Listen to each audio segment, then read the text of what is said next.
Welcome. In today's video, you'll learn how to add or update your bio on Snapchat the easy, updated way.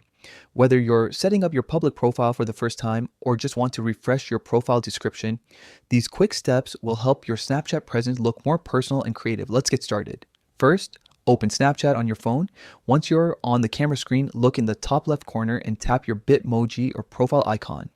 This will take you straight to your profile page where you can see everything from your Snap score to your friends and story highlights. Next, scroll until you see the section labeled Public Profiles.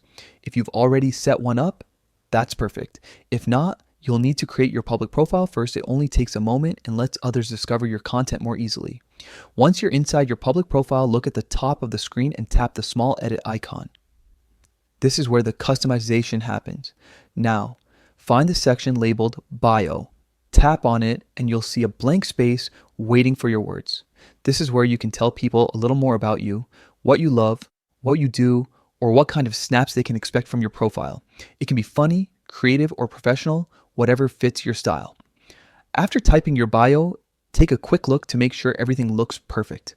Once you're happy with it, tap save or simply go back. And your new bio will appear right on your public profile. And that's it. You've just added your Snapchat bio. It's a small touch, but it makes a big difference. Having a short, catchy bio helps people connect with you faster and gives your profile that personal edge. Thanks for watching.